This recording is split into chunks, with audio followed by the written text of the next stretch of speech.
IPMNation.com. Now this, this is going to be a show. All natural being. Warning, all natural being with Brawdy is designed to shake your sense of self to the core. It's full contact psychology with an empowering twist, a philosophical loofah for your soul. For those of you not ready or comfortable releasing your inner superhuman, listener discretion is advised. Here's your host, Brawdy.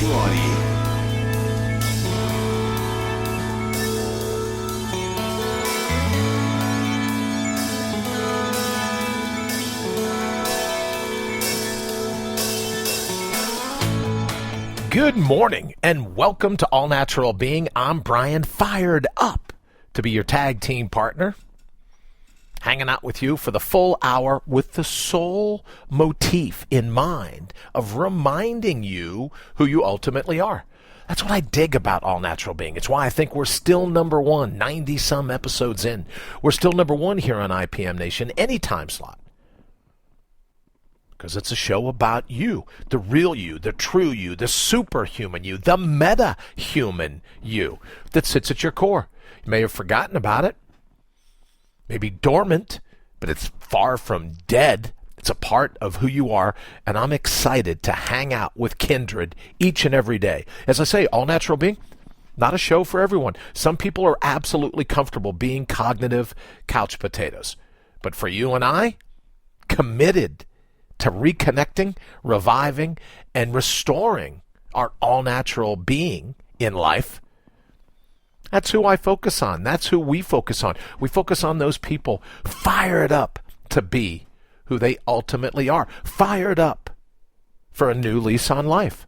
Fired up to call their soul off the sidelines and go, I don't know how long I'm here, but I'm going to kick in some doors while I am. And I also wanted you to know, in keeping with a promise that I made a couple weeks back, that whenever we do these shows, if they're not live, I'm going to give you a little heads up in the very beginning. So today, if you're listening to the show at 11 a.m., or later again at 5 p.m. Eastern or 8 p.m. Eastern, I will have recorded the show a couple hours earlier today because, drum roll, it's my son's birthday, and I love the idea of having the action-packed day of celebrating with his brothers and sister. So I want to be able to put my full focus into that, so we're recording the show a little early this morning. I'll be back on tomorrow live, but we're recording the show just a couple of hours early this morning so that I can give him my full attention today. And as I promised before, I would always let you know if a live show was a taped one. Now, there have been some questions of late as to how this works. I wanted you to know that we do, most days, Monday through Friday, we'll be on air. Most days, it's live at 11 a.m. Eastern, 11 a.m. Eastern. Then again, 5 p.m. Eastern drive time, 8 p.m. Eastern as you start to wind down in your day. Now, if you're up and about the next morning, 7 a.m. will be the rebroadcast of the day before. Or you can go over to iTunes, or you can hit the show archive and listen anytime you want. Fully on demand. Why be subject to my schedule or the broadcast schedule? Just go in, listen whenever you like. We have the full run of all the shows at IPMNation.com/Brian Brawdy, making it even easier, IPMNation.com/ANB for All Natural Being. And then there's the full archive over there. Or, of course, you can go to iTunes if you want, download it, and you can listen there as well. So that's a little bit of the new schedule. I have to tell you, I'm fired up to be here live every morning, Monday through Friday, or at least our initial show at 11 a.m. gives me the morning to get quite a bit done to prepare and get ready. We'll be adding video. We've got some big meetings today coming in. You know, you've got to talk camera angles and lighting and computers and capture cards and all this techie stuff, which would clean over my head, right? But I'm learning. I'm doing everything I can to try to incorporate that understanding. So we're working on that today as well. So I want to thank you for joining me today. I want to thank you for making us the number one show, any time slot here on IPM Nation. Number one show, and as you know, I think that's simply because it's a show about you. It's a show where a group of kindred can get together and say, yes, I'm committed to reconnecting, reviving, and restoring my all-natural being in my life, my metahuman, my superhuman status. I want my soul off the sidelines. I'm ready to bring my own bold. So it truly is an honor to be with you 5 times a week, kind of like as your tag team partner, your shotgun, if you excuse the law enforcement metaphor. I'm thrilled by it. I dig it. I love connecting with people who love connecting with who they truly are. That's why I say all the time, I'm like a pumice stone. I'm like a power washer or a loofah, is a philosophical loofah. Because it's my belief, in over 30 years of investigation now, it's my belief that it's already in you. All we have to do is remove some of the scaffolding, some of the facade, some of the excess baggage, so that your all-natural being can see the light of day. It's kind of like a cipher for your soul. But first, we have to be able to remove all the nomenclature. Right? We have to remove all the plaque, all the philosophical varnish, and some paint and shellac. Remember shellac? Oh, well, I'm going to put some shellac on this tabletop. Well, all I want to do is get through all that and uncover with you the all-natural being that's been with you since they first tapped you on the tuchus, smacked you to get you to take a deep breath of this life. So that's the focus of all-natural being. Now, this may not be for you. I say all the time, hey, this may not be a show for you. You may be comfortable being a cognitive couch potato. I get that. I understand. This isn't for everyone. I don't design this show to be for everyone. I design this show each and every day to make sure that I'm speaking to the kindred, that I'm speaking to a unique, that I'm speaking to a minority. Because when it comes to humanity, not everyone wants to tap into their all-natural being. They got other plans. Their entourage, their ego, aligned with fate. They really don't care about being their best, about going inside and dragging it back out. Not a focus for them. But for you and I, we talk about elite mindfulness because it is elite mindfulness. Oh, you're saying, Brian, that you have a very elite group of kindred? Yes, I'm absolutely saying that. Because to use your mind, to dovetail your heart and your head the way nature, the way God, the way the universe, however you define the divine, to bring your A game makes you an elite. It makes you a minority. It makes you a rock star. It makes you a rare breed. It makes you the superhero, the metahuman that you already are. So it truly is an honor. I just don't say that. I'm really happy to be here with you. No, it's invigorating. It's just thrilling to know that I get to hang with people that are committed to be who they truly are. No more bat crap crazy, but it'll peel away the blind spots. Right? That pumice stone, that loofah. Look, the giant eraser at the end of a number 2 pencil. That remove all the excess baggage so that the all-natural you can come to life. And that's what I'd love to focus on today, if that's cool with you.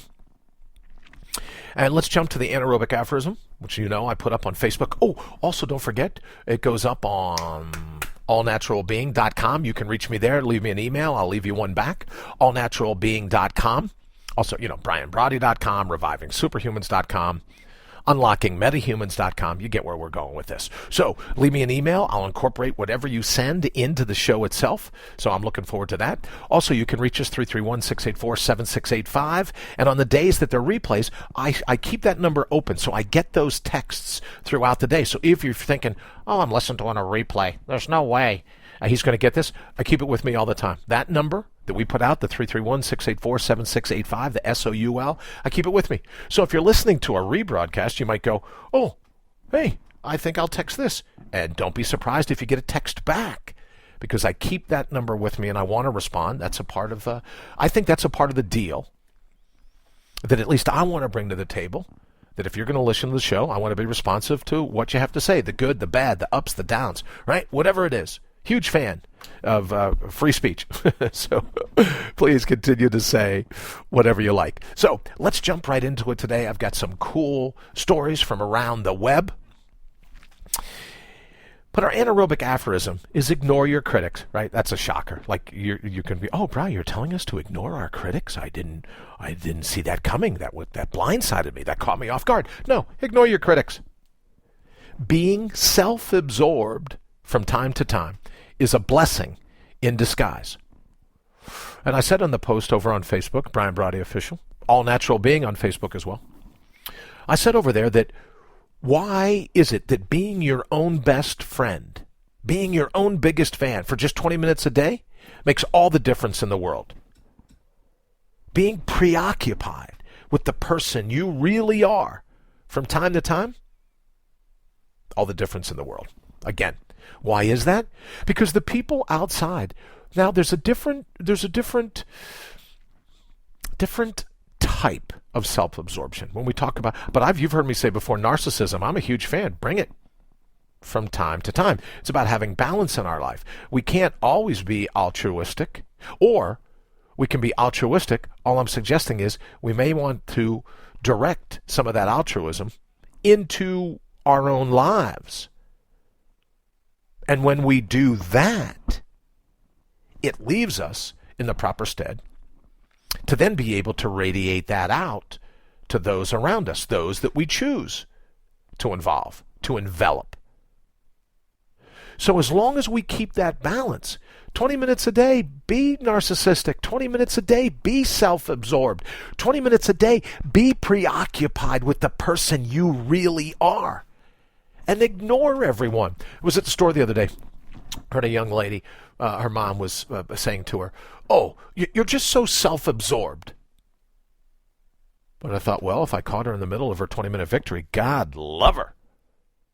Now, again, everything balance, right? Just like the yin-yang. Can't run around self-absorbed all day long. We'd never get out and about. Can't be narcissistic all day long. We'd never get anything done. But for the people, your satellites, the people around you that go, oh, you can't afford to do that. It's all about others. It's all about community. It's all about those things. Yes, at certain times in your day. But taking 20 minutes to be your own best friend, taking 20 minutes to be your biggest fan, absolutely nothing wrong with it. And it rejuvenates you. It reinvigorates you. It revives your all-natural being. Because to be truly self-absorbed, you're absorbed in the grit of your spine. To be truly preoccupied, not with the monkey mind, not with the hive mind, not with the herd mind, not with the hamster wheel mind, not with the ego, estrangement gone overboard, but when we're absorbed in ourself, that place where your all-natural being bubbles up, that marrow of your mind, when you're self-absorbed, it's all good. Nothing bad can come from that. So I'm not saying that we're self-absorbed or narcissistic when it comes to our binge thinking. Right? Thoughts just coming at us and smacking us around. That's when we rise and go, whoa. A little bit of a disclaimer here, just as we make it through the day. Mind, you work for me. I'll let you know when it's okay to add your opinion. I don't work for you. You're not going to keep me on this treadmill. Mine's tailored for the treadmill. That's not me. My all-natural being, I'll call you when I need you. And that's why it's fascinating to me to hear all the debate, all the different things going on about, meditation, what I call elite mindfulness. How do you get elite mindfulness? Inner orienteering. And we'll be talking about that next week as we launch some of the other things we're going to do here at All Natural Being. When I talk about that, it's because, you hear people say, meditation, I have to clear my mind of all thoughts. And as you've probably heard me say before, that's like saying, I've got to clear my lungs of all air. right? I have to clear my stomach of all the juices that it uses to digest my food. Who would do that? You don't do that. All meditation is that training routine, that regiment that gets you to the point where your sense of, as I like to say, mindlessness is that you're paying attention to those thoughts. You're not trying to kill them. You're not trying to remove them. You're not trying to do anything. You watch them come up. Oh, there's a thought. All right, see you later. I watched a dragonfly yesterday afternoon out in front of the house. Buzz right in front of me. Kind of hovered there for a minute. So I'm looking at it going, that's pretty cool. And then I leaned just slightly forward. It's about 4 feet away from me. I leaned slightly forward. Booked. It was out of there. That's the way we treat our thoughts. Dragonflies come in. Dragonflies go out. Or why I've always been fascinated, just lying in fields, looking up at the clouds, having the clouds go by. Cloud comes into view. Cloud goes out of view. Cloud comes in. Cloud goes out. My friend Tammy, we've talked before about ducks on the river. There goes a duck. Right? Then the duck's gone. Same way with the thoughts. But what happens on an overcast day? Well, overcast days, that's binge thinking, where our mind just goes, it's just one thought after another. But when you and I are self-absorbed at that place where attention reigns supreme, we're able to say, no, just a thought, passing by, give it a minute. What do people say? They must say it for everywhere. I hear it in Chicago, but I'm sure every city has this. Oh, that's the thing about XYZ. You don't like the weather? Just wait 5 minutes. It'll change. Great. I love that. It's the same with the way your mind should work. Oh, that's the beauty about my mind. Just wait 30 seconds. Another thought will pass by. Well, there you go. There you are. You're the person watching the thoughts go by. Once you've connected with that self, once you're absorbed in that self, once you're preoccupied in that self, stand by. All the difference in the world. So when a lot of people will go into meditation or mindfulness or contemplative prayer, they go in with an intention. Not attention. Not with the ability to say, I'll pay attention to these things as they pop up so that I can recognize those thoughts are not me. They go in with an intention. Oh, well, I'm going to use meditation so that I can get A, B, C, D, or E. Well, when you go in with the intention, your mind's already anchored to it. When you sit, lie down, close your eyes, take a break, however you're going to do it for your 20-second victory or your 20-minute victory, however you decide. We say all the time, whether they're scheduled or spur of the moment, whether they're intended or impromptu, whether you set your alarm or you're just caught off guard by something in your day. When you set for your 20-second victory or your 20-minute victory, we just go in with the intention of no intention. We'll pay attention to what goes through our mind. And the more we do that, just like pull-ups, man, pull-ups are brutal for me. I have to tell you, when I first started learning to do pull-ups, let's say you learn a perfect pull-up. Okay, here's how you do it. Here's the right angle. Here's what you do. Blah, blah, blah, blah, blah, blah. Didn't mean the next day I could do 10 of them. Didn't mean the next day I could do 20 of them. Probably couldn't do 20 of them now if my life depended on it, right? All I'm suggesting, it's the same way with working in elite mindfulness. You get to the point where the more 20-second victories, the more you pay attention and not surrender to this concept of having an intention that you have to get. I got to get stress reduction. I got to get anxiety reduction. I got to get relaxation. Because to say that we have to get them suggests, outwardly and inwardly, consciously and subconsciously, that we don't already possess those things. If you think about, have you ever seen a water spout? Whether it's on the ocean or in a big lake, or for that matter, just a heavy-duty windstorm. It's the wind that agitates the water. The water doesn't say, oh, I need to get calm. Underneath the agitation, it's already calm. Same with you. Oh, I have to get some stress relief. You are stress relief. You're the ultimate of stress relief. There is no stress at your core, at your all-natural being, at your superhuman, at your metahuman. So what are we going to do? How can we pull that off? How can we come into a particular moment in all of time with attention, not intention? Let's take a quick break. We'll look at that as soon as we get back. IPMNation.com. IPMNation.com. Independent, provocative, mobile. I dig that because that's the way our minds are. At least that's the way nature intended them. Independent. They want to be provoked. Neurons dig the new. Glial cells dig the new.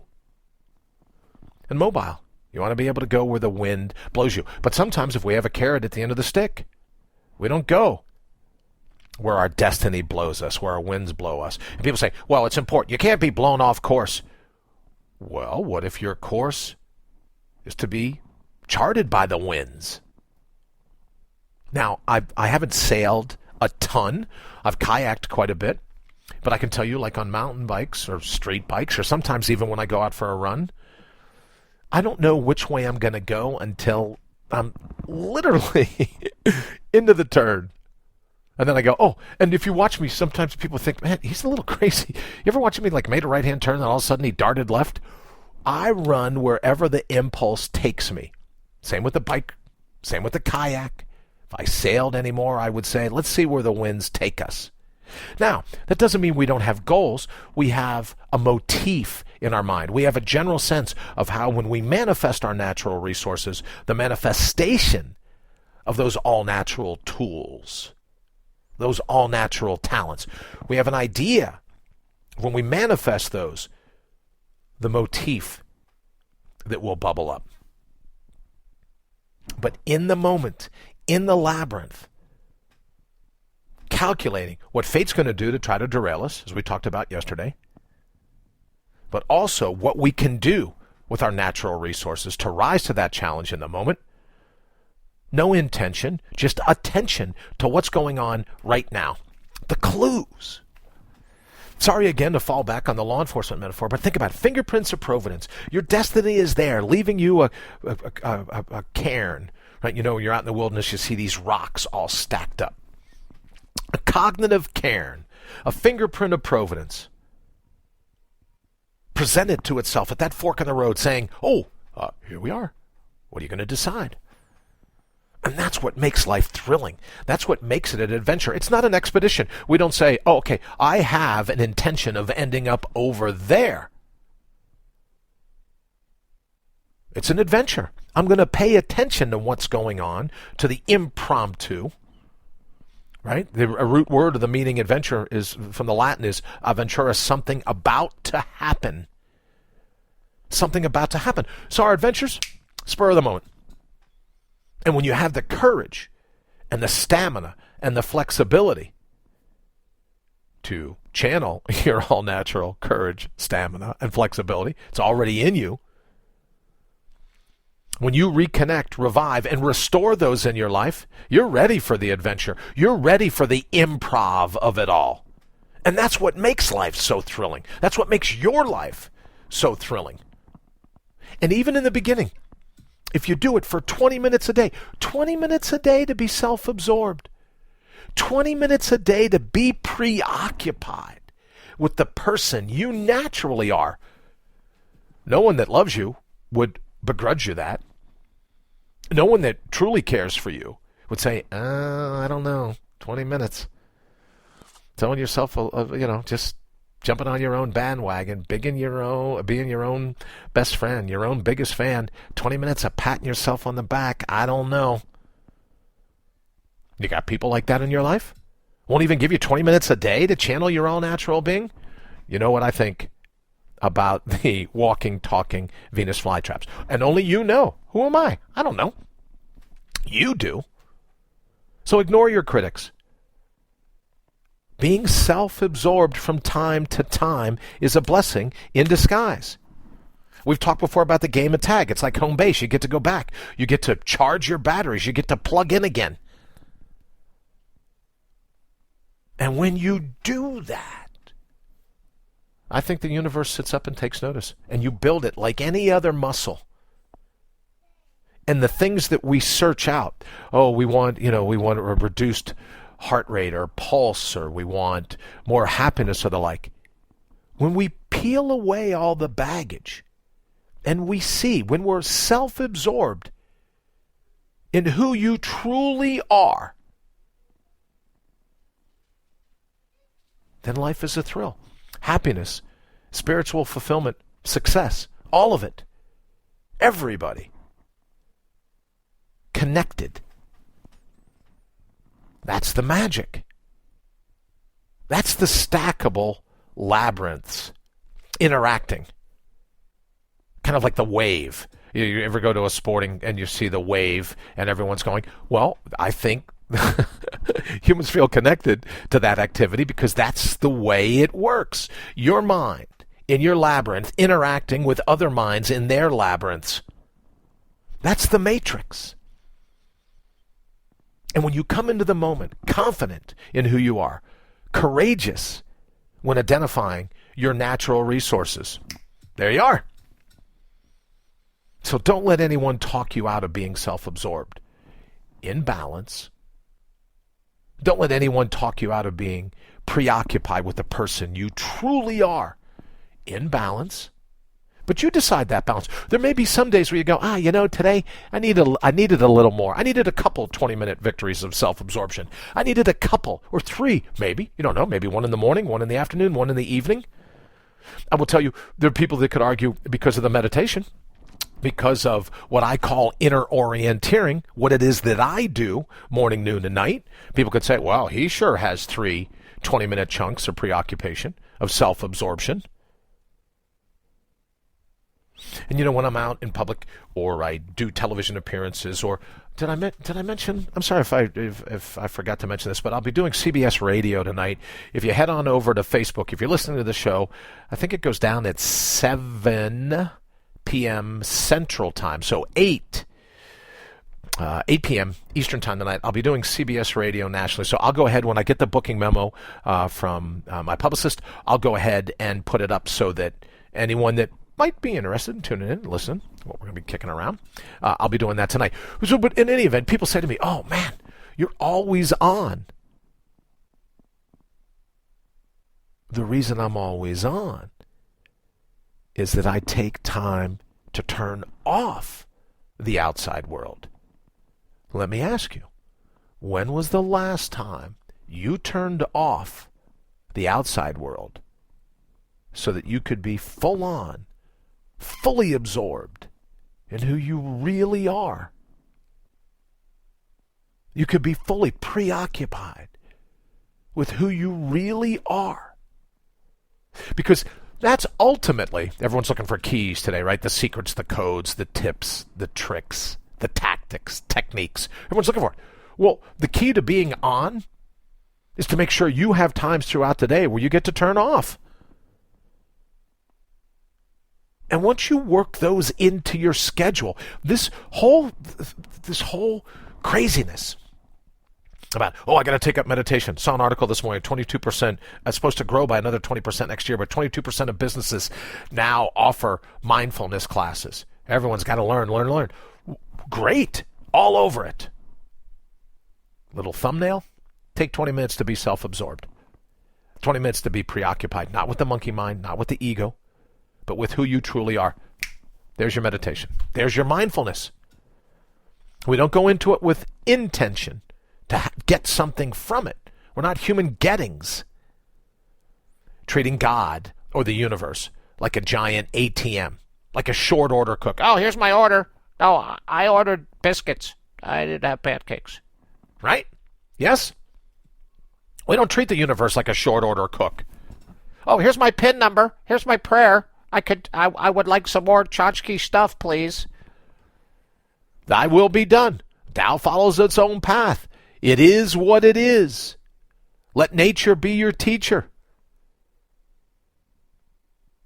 When we live like that, fully embraced within our own labyrinth, fully embraced within the tangential labyrinths of those people we opt to let in to our lives, and even some of the labyrinths of other people that we just meet impromptu, that's when life becomes a great gig. All right, we'll be right back. You're listening to All Natural Being with Brian Brawdy. How much longer will you let them hijack your head and your heart?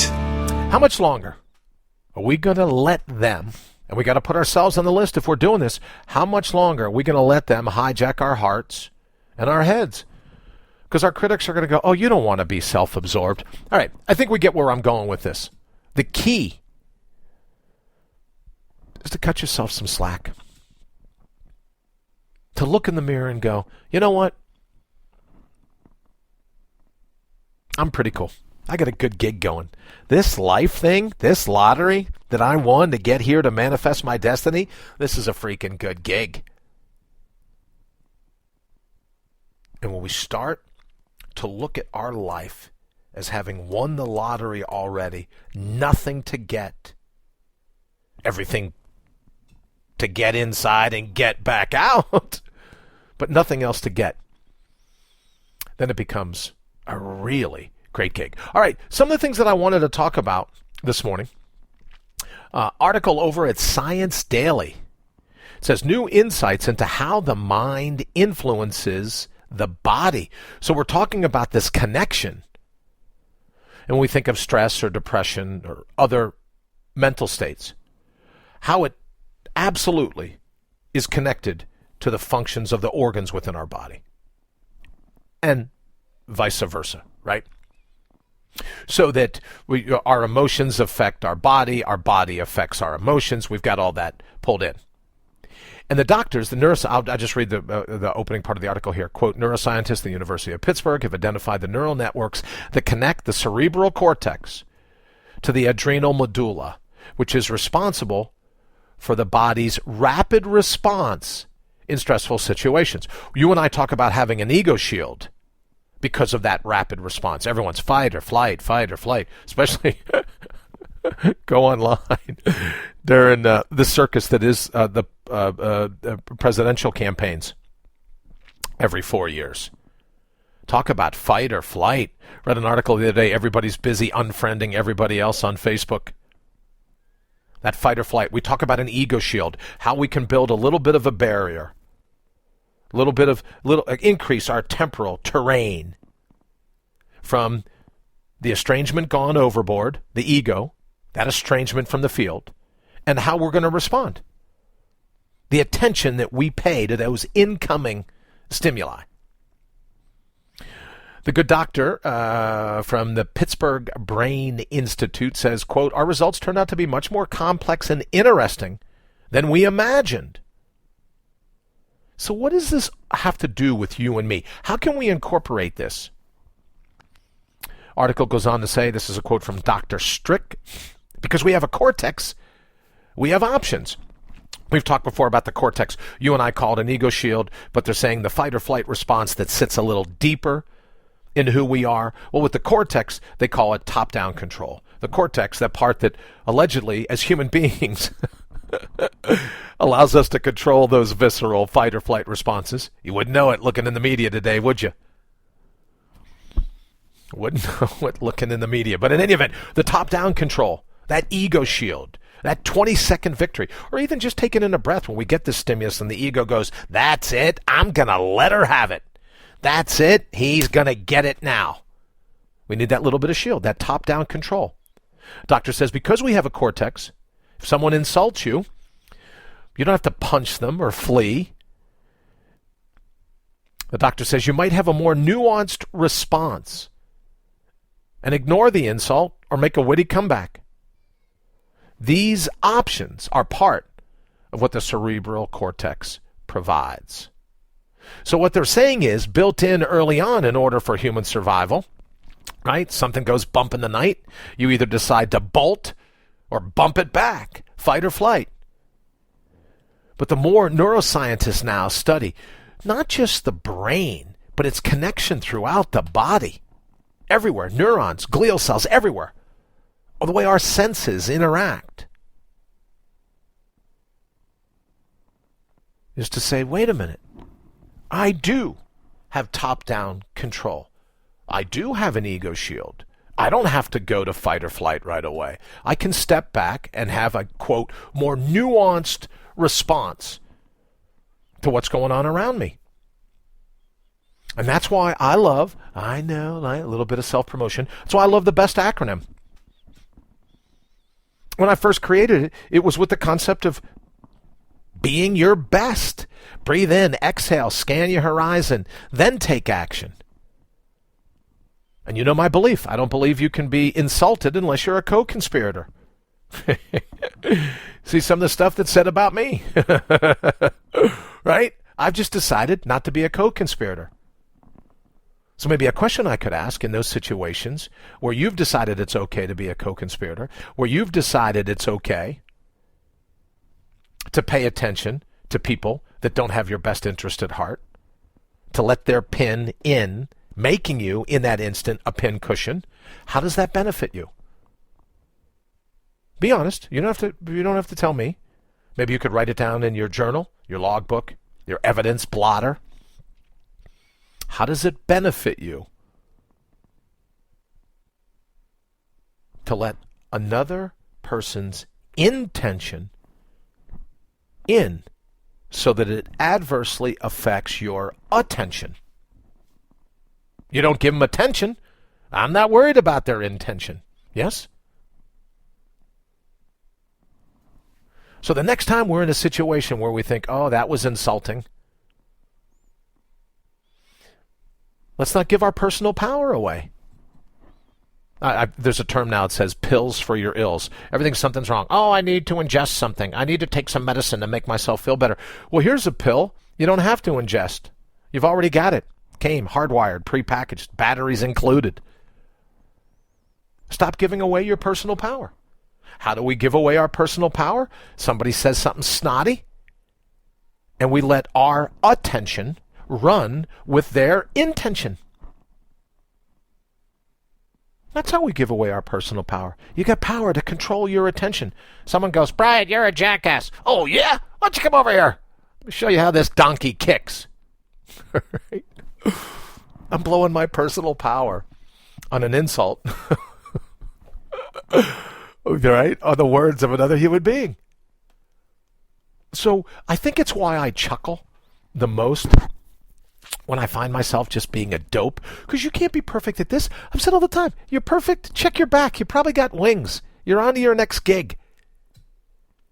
All we can do is throw ourselves into the labyrinth. So at the end of the day, we can have more times of attention not being distracted by the intention of another person. That's all I'm saying. Can't be perfect. Who wants to be? But in those moments where people say, I said this today to I think it was my oldest son, oh, don't let him get your goat. And he goes, Dad, what a goat's got to do with it? Right? What a goat's got to do with it. What a great line. Just don't let people get your goat. Don't let them grab your attention. Don't let them siphon off your personal power. You're not ill. You don't need that pill. We'll be right back. You're listening to All Natural Being with Brian Brawdy. Because it's never too late to take your life back. All right, I wanted to talk about this, another article over at Science Daily that talks about signs of pure altruism converge in the brain, and it increases with age.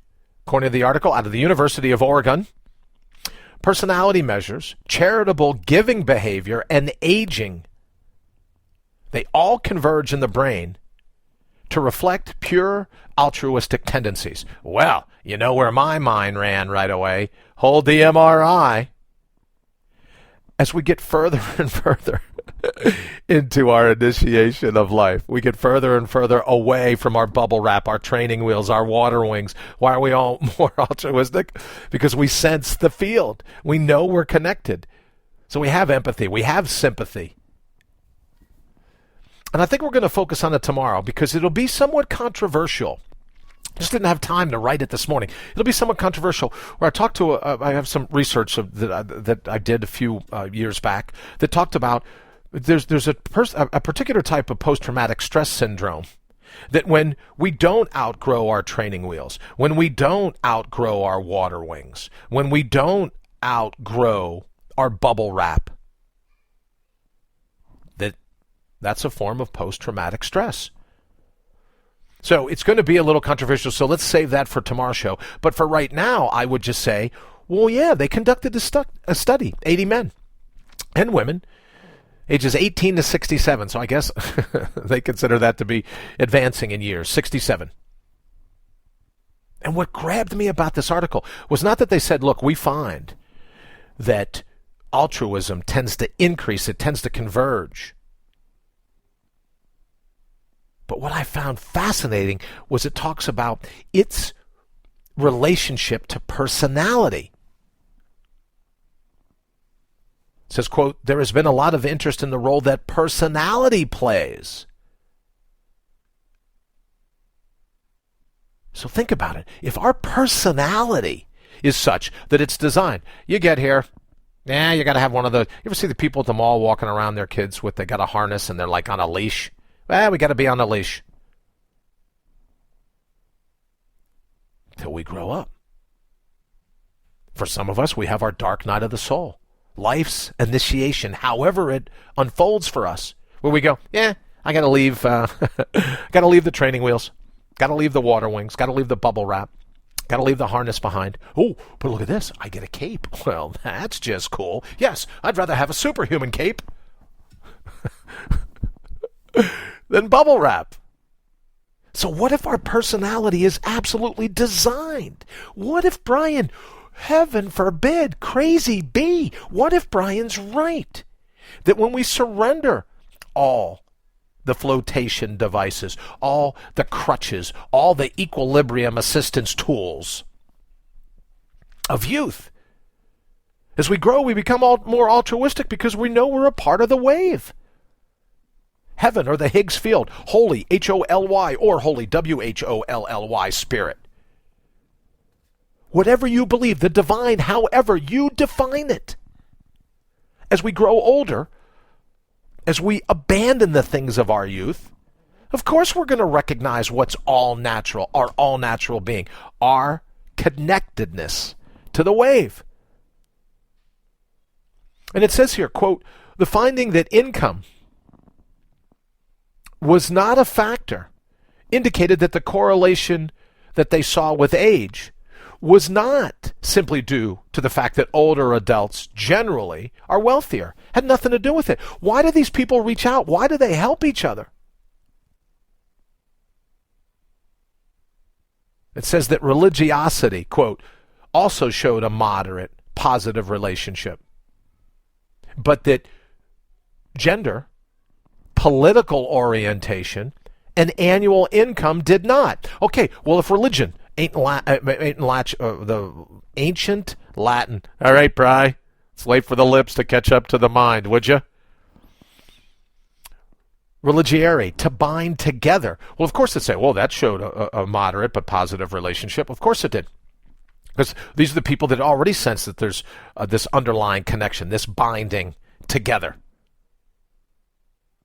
But the gender, political orientation, and annual income did not. And again, they were stunned that income wasn't a factor.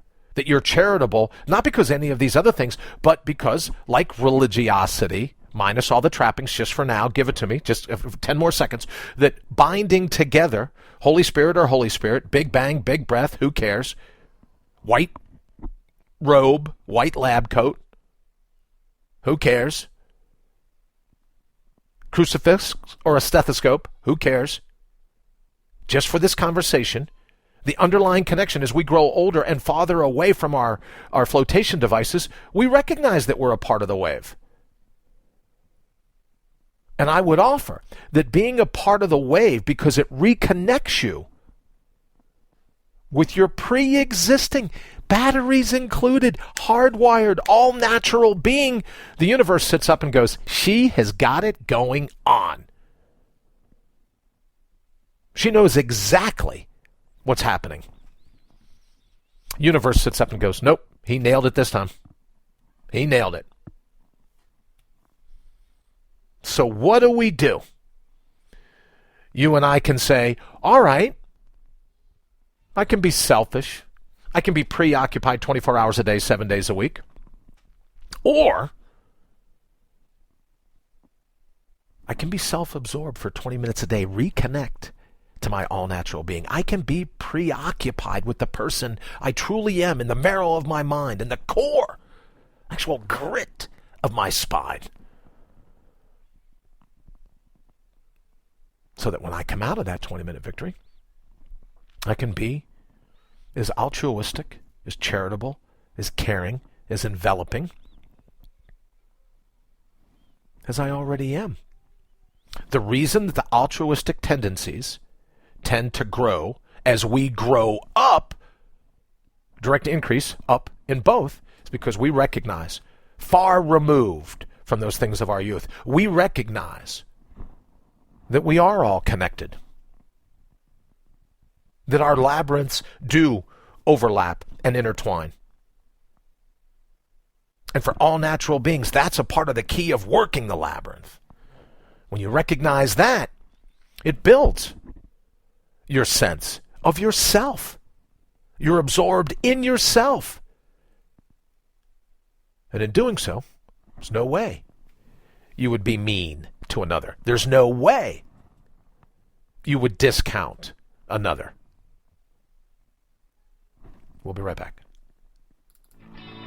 No self-help industry tactics here. You're listening to The Real Deal, Brian Brawdy, with All Natural Being on IPM Nation. All right. You know how it is. Self-help industry tactics. Do the acronym. Snake oil, snake oil, snake oil. Because all I'm suggesting is there's nothing for you to get. You already have it. Another article that we talk about you already have it. What happens when you're mismatched? And again, this is a perfect setup for tomorrow's show. When you're mismatched between your unconscious needs and your job demands, you know what you get? Burnout. That's all they're talking about, burnout and depression.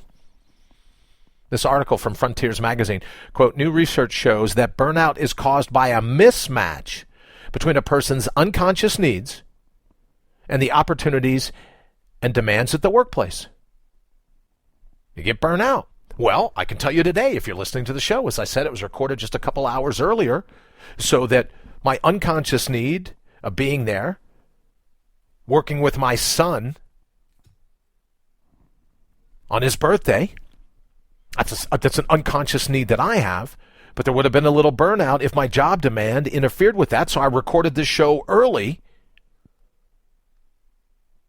to be able to celebrate with him. So let me ask you, if it's true, I believe it is, that new research shows that burnout is caused by a mismatch between your unconscious needs and the opportunities and demands of the workplace, how's it working for you? Could burnout be when you go to work? Are you empowered by it? Are you impassioned with it? And if you say, oh, you know what, Brian, right now I'm really not, all the more reason for a 20-minute victory. We can buy back these little islands of self-absorption. We can buy back these little islands of personal preoccupation. And if we sprinkle them throughout the day, it acts as a buffer.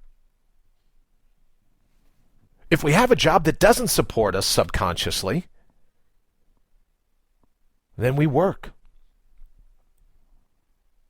20 minutes at a time to bring that oasis in And then we put ourselves in the perfect position to go, okay, you know what? That's right. It doesn't dovetail with what I want. So, therefore, I need to make some decisions. And when we do that, we're in the perfect position to go, no, that's a well-informed decision. I spent some time on the inside. I know what I need to do to reduce the high risk of burnout. Ever have a headache, faintness, shortness of breath? According to the article, when they increase, it shows there's a mismatch.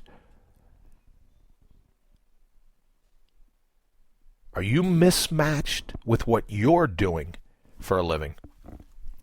Now, this isn't a call, right, to go and quit today. It's a call for you to spend 20 minutes self-absorbed,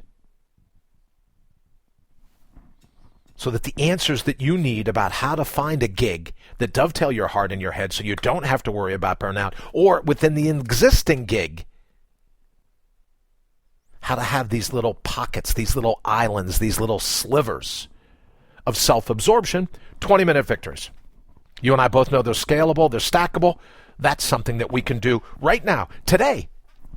Don't have to polish up a new resume just yet. Don't have to go and resign. Don't have to go and do anything else. 20-minute victories. Make sure that we're contemplating this concept of burnout being a disconnect, that because our business head and our subconscious personal hearts aren't dovetailing. We go into it. We don't want to be fragmented. We want it to be of sound mind and body. We do that with 20-minute victory. Come out of the 20-minute victory and go, yeah, you know what? What if Brian's right? What if that report was right?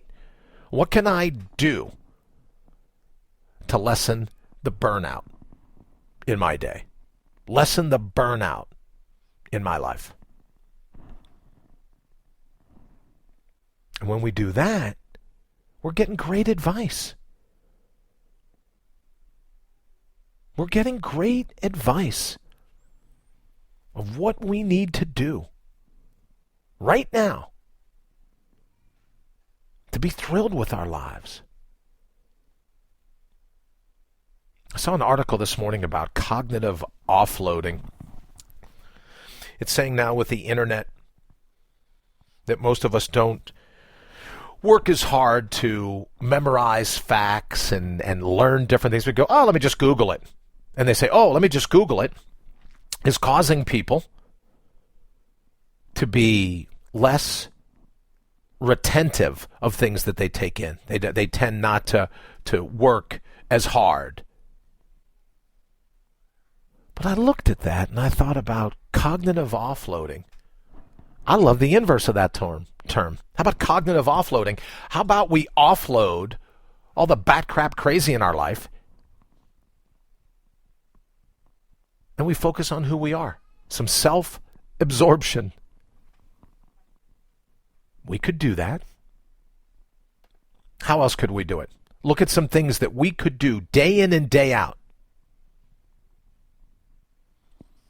What would you do? How could you cognitively offload some of the things that distract you from who you ultimately are throughout the day? Cognitive offloading. I really liked that term, although a little different, according to the article. And, there was a couple other ones that I researched to see if there was a way of tying them together, but that, the access to the internet, I think it's fantastic. You want a 20-minute victory being self-absorbed? I'm in. I'd take 3 or 4 or 5 a day if you can squeeze them in. It's also a great idea to have 20-minute victory using Google, using the internet. What else could you learn? If I'm right, and I am, that your neurons dig the new, that every part of you digs the exotic, and if it's new to you, it's exotic. If it's new to you, it's an adventure. Could one of your 20-minute victories be not just mindlessly on the internet? Oh, let me check Facebook, let me check Twitter, let me check my emails, let me check my stock things, if you have stock things. Let me check what's going on, in the national headlines. What's weather like? Let me look at the 15-day forecast. What's the weather going to be like 15 days from now? No, is there something that grabs your spine? Is there something that you pulled out of the labyrinth where you go, I don't know enough about that. I need to go Google that term. I need to go figure that out. Let me tell you this, it'll do away with burnout. You're not going to have to sweat it. Because you'll be using your all-natural being to go, yeah, you know what? Why does this idea, this thought, this it seems almost like a passion. Why does this keep bubbling up? Let me go check and see. Let me cognitively offload all the bat crap crazy in my life. And for 20 minutes, let me just research a little bit of this. See what I got going on. See what we can pull off. That's the adventure. That's the improv of it all. That's one of the evidence gathering tools, right? Back in the days when I was a cop, fingerprint powder, some tape, photographs, plaster casts of tire treads or footprints, all evidence collecting.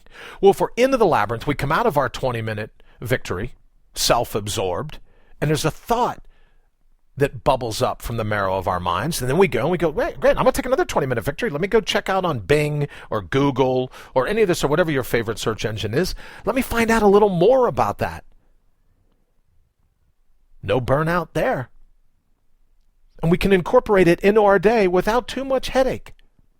As long as we cognitively offload some of the bat crap crazy in our lives. Some of the demands, some of the incoming pins.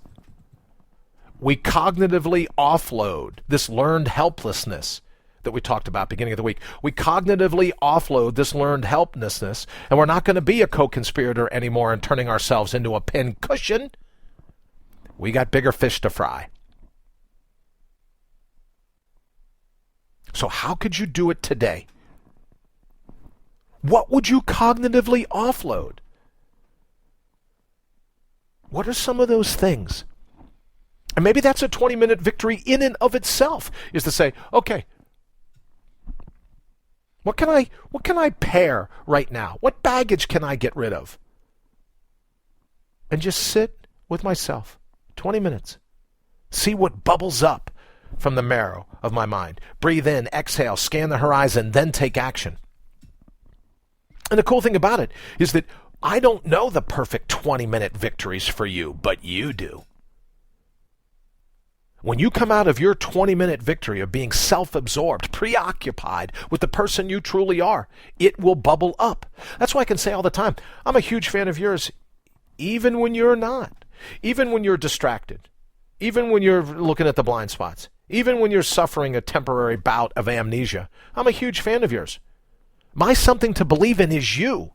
Because at your core, there is no burnout. At your core, you're all-natural being. You're ready to work the red carpet. Weddy? You're weddy? You're ready to work the red carpet. Say that 3 times fast. You're ready to live the life of an Olympian, of a rock star. Manifesting the unique genetic combination that you are. And I think that just fascinates me. I think our world would be a much better place. When I say the universe is waiting, we're waiting on you to bring your own bold. If we had more people doing it, the last thing we'd be worried about is our future. So before we get ready to go, let me ask you, what could you cognitively offload today? When can you schedule 20 minutes to be self-absorbed, to be preoccupied? What could you do? What's holding you back? Let's just get rid of that. Talk about a loofah. Talk about a pumice stone. Let's just scrape that right off your schedule, right off your radar. All right, we got to get out of here.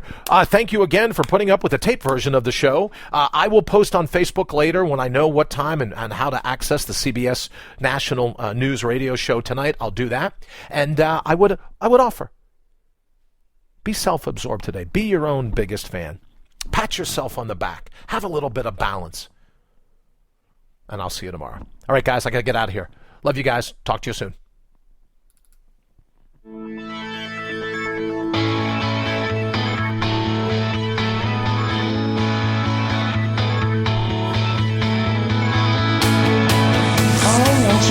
You've been listening to All Natural Being with Brian Brawdy. Join us live every Monday through Friday, 7 to 8 a.m. Eastern. Also, check us out around the clock at allnaturalbeing.com. Until then, always remember to bring your own bold.